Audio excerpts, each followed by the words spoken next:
If you feel constantly overloaded, with your mind racing and stress corroding your health, the answer to your well-being is not in a new medication or supplement.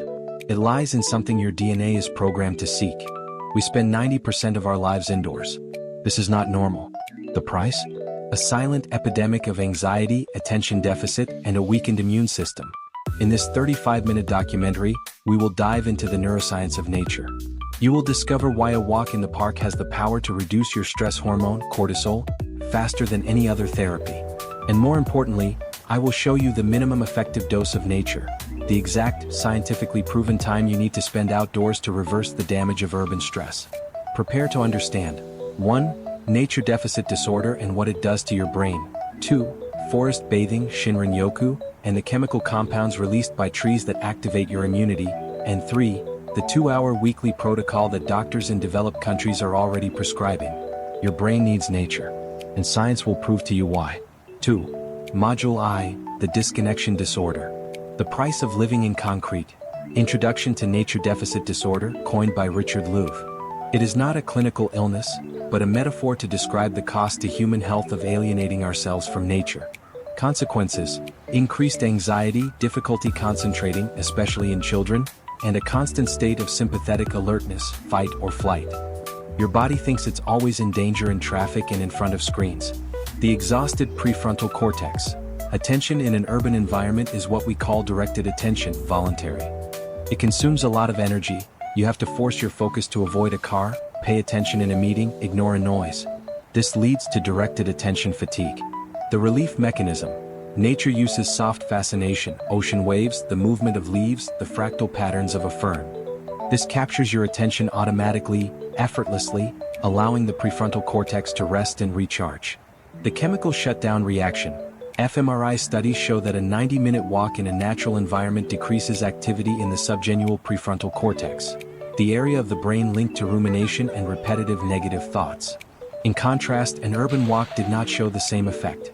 Nature silences the noisy, critical self. 3. Module 2, the forest bathing antidote. Shinrin-yoku, more than a walk. Introduction to Shinrin-yoku, forest bathing, a Japanese practice that means taking in the atmosphere of the forest. It's not exercise, it's conscious sensory immersion, smelling, touching, hearing. The calm molecule, falling cortisol, the surprising trigger. Meta-analysis studies show that forest bathing significantly reduces salivary cortisol levels, the stress hormone. This is the biological evidence that nature shuts down your alarm system. The activation of the parasympathetic nervous system, rest and digest, is accelerated, leading to decreased heart rate and blood pressure. The sense of healing, phytoncides and immunity trees release volatile chemical compounds called phytoncides, natural essential oils. When inhaled, they act as aromatherapy and have a measurable effect on the body. The immune hack. Phytoncides have been shown to increase the number and activity of natural killer NK cells, the cells in your immune system that fight tumors and viruses. An extended visit to the forest can boost NK cell activity for up to 7 days. 4. Module 3, the cognition and emotion pillar. The ADHD filter. Research shows that children with attention deficit hyperactivity disorder, ADHD, consistently perform better on focus-demanding tasks after spending time in natural settings than after spending the same amount of time in urban settings. The attention restoration theory, Kaplan, explains, the soft fascination of nature allows directed attention, necessary for study, to recharge. It's a cognitive reset. Emotion and empathy. The connection with nature is a powerful generator of positive emotions. Calmness, joy, awe. This is linked to the concept of biophilia, the instinctive human bond with other living systems.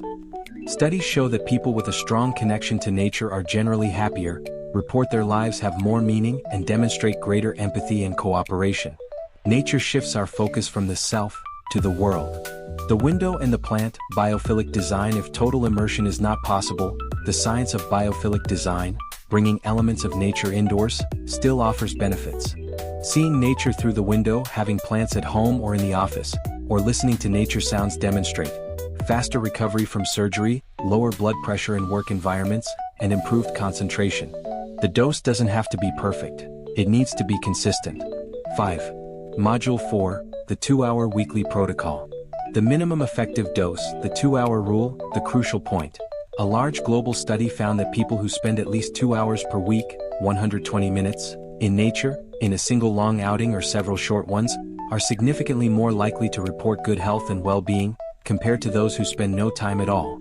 It doesn't matter if it's a beach, an urban park, or a forest. What matters is the consistency of the 2 hours.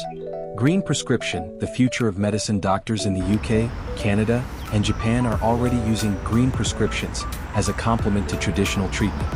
Instead of just medicating, they prescribe a dose of nature. This validates nature as a legitimate medical intervention for conditions like anxiety, mild depression, and ADHD. 5 actions to integrate the 2 hours. The 20-minute rule. Use 20 minutes of your lunch break to sit in a park or garden. That's already 1 hour and 40 minutes a week. Going barefoot, grounding/earthing. Try walking barefoot on grass or sand for a few minutes. This is not just emotional connection. There are theories about balancing the body's electrons. Sensory nature. Close your eyes and actively listen. The sound of birds, the wind.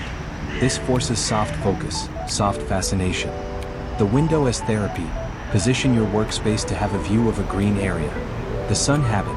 Have your first breakfast outside in the morning sun. The final synthesis. Nature is not a luxury, it is a biological necessity coded into our DNA. Depression is not just about chemicals, it's about a nervous system trapped in high alert. Attention deficit is not just about screens, it's about an exhausted prefrontal cortex that needs the rest of soft fascination. You have the power to reduce your cortisol, boost your natural killer cells, and silence rumination with a simple trip to the park. Remember, 2 hours per week is the minimum effective dose. Call to transformative action. I challenge you to start your 2-hour protocol this week. Not as an exercise, but as a medical prescription for your well-being. If this documentary was the dose of science you needed to return to nature, like and share, what will your first destination be? Leave a comment. Subscribe to the channel for more health and longevity science. The green medicine is waiting for you. Go get it.